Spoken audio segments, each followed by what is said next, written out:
In another few weeks we will have caenis again.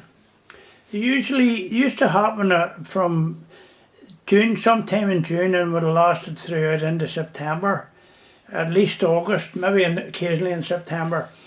And they happened usually on hot, clammy nights, sporadically. But when they did happen, they came in big numbers. I'm going to show you how to tie a very simple pattern, which it really works on them.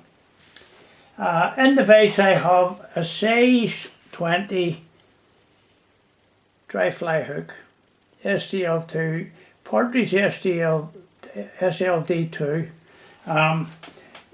There are 4 species in the country: Caenis rivallorum, Caenis horaria, Caenis lacustra and Caenis macrura.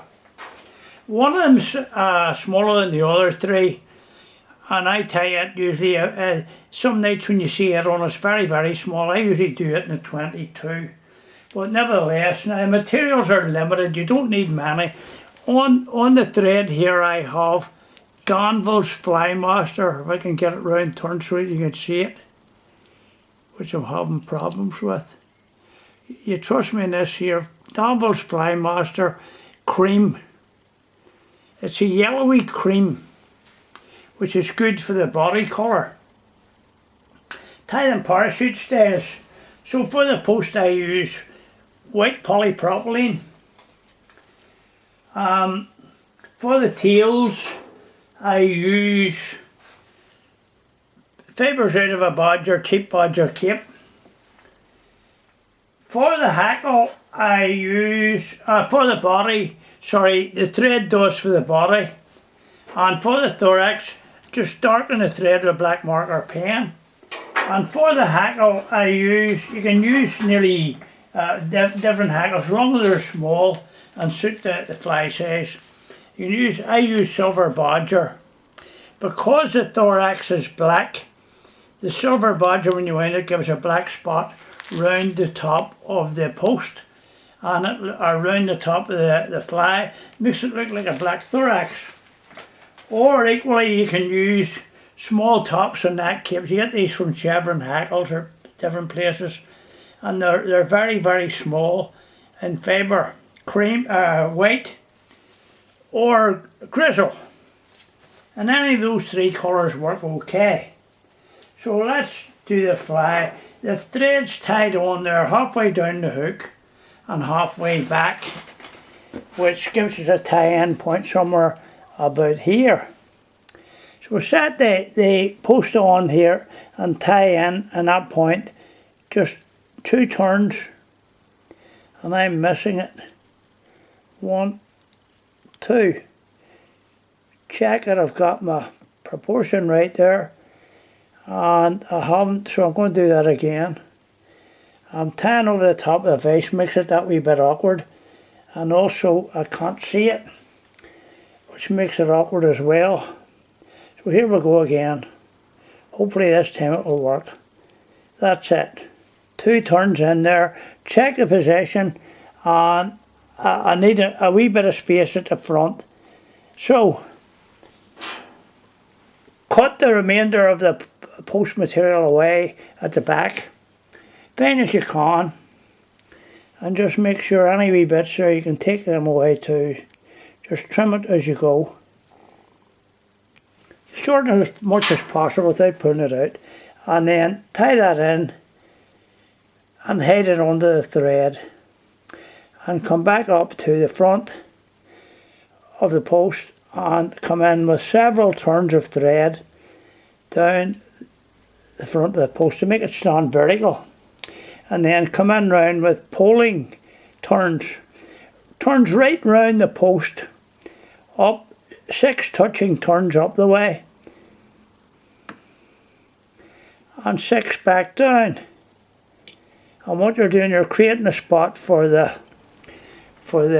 hackle to sit, like a hinge on it, right? So now we come back to the rear of the fly to put in our tails. And again, like we said, they are grizzle, off the grizzle, the bit of grizzle hackle here. three of these wee fibres. So we'll select three of these and set them in here.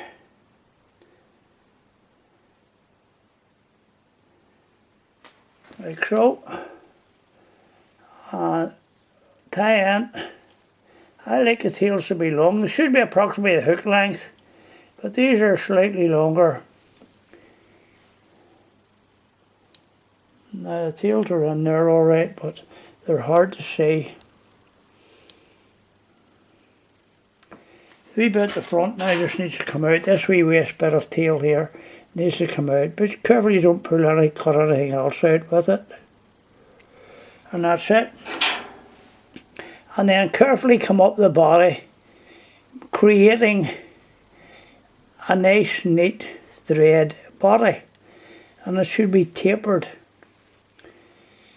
like carrot shape towards the front, and just hide all that hackle points under the thread there, and that gives you your body and obviously your tail. So at that point now, marker pen comes in at this point to create the thorax of these things is black. You do about 20 centimeters of black on your thread, and then come front or rear 2 turns or 3, and come in front 2 turns and 1 behind. And that gives you the black thorax. And if you look at the fly there from underneath, that's like what the caenis actually looks like. Then we select a piece of hackle here to suit the size of the fly, and pluck it out and tie this in just behind, or just under the post. And sorry for the time waste here, but okay. So we've got our hackle trimmed a wee bit there. I'm just going to shorten this here down a wee bit here, about there, and set that in front. I'm going to put a wee bit of saliva on the post to make it stay in place. Now I've turned the concave side up. The convex side is the bend down. So turn that upside down and set the stem against the thread and slide it up to behind the eye and take 1 turn round there. Second turn, now lift the hackle up and bring it right round the front of the post behind, hold it right behind, and come behind and back in front 2 turns, and your hackle should be securely in, will not pull out. You've still your wee tip now that you tied in by. Take it carefully away, if you can see it.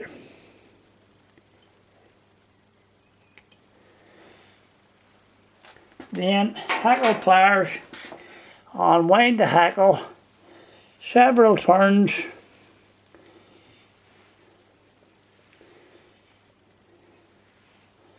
Each turn going down lower than the first one.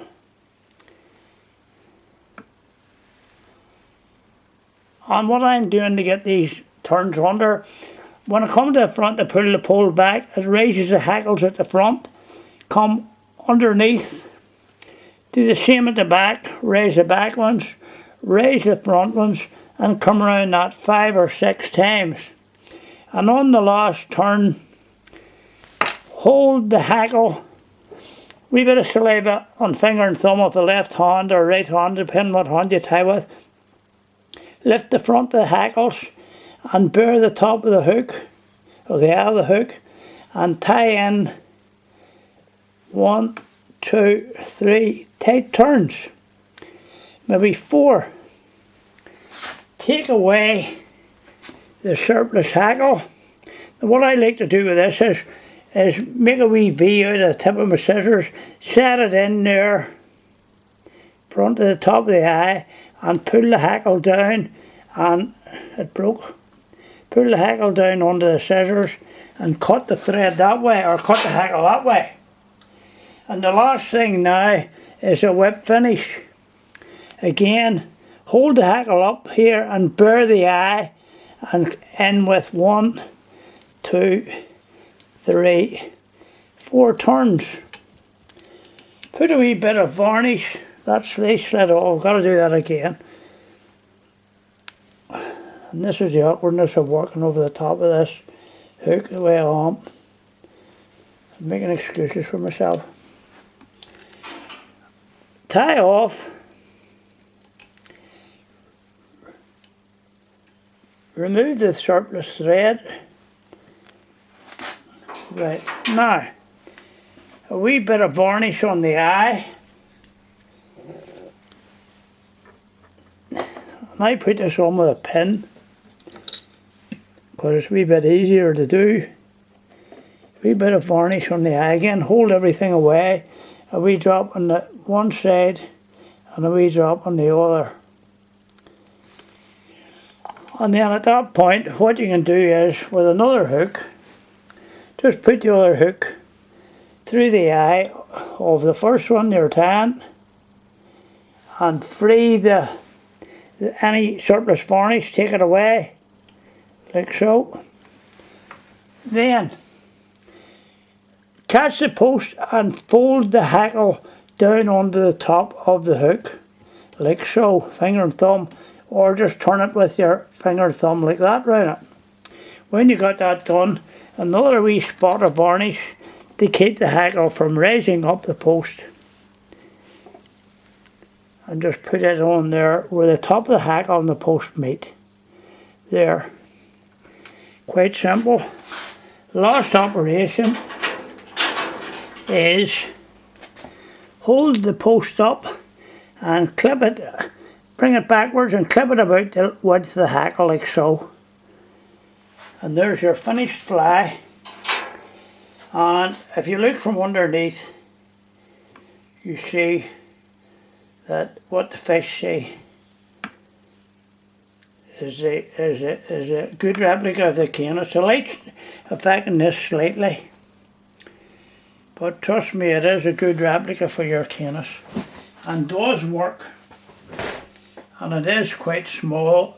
When it sits in the water, it's the right size, the right shape, everything about it's good. And I've been tying these for donkey's years and fishing them for donkey's years. I've changed them quite a few times. This is as good as I've managed to get them. And as far as I can believe, it's as close to perfect as I'm going to get for caenis fishing. Thank you for watching. And just again to hold these where you might possibly see it.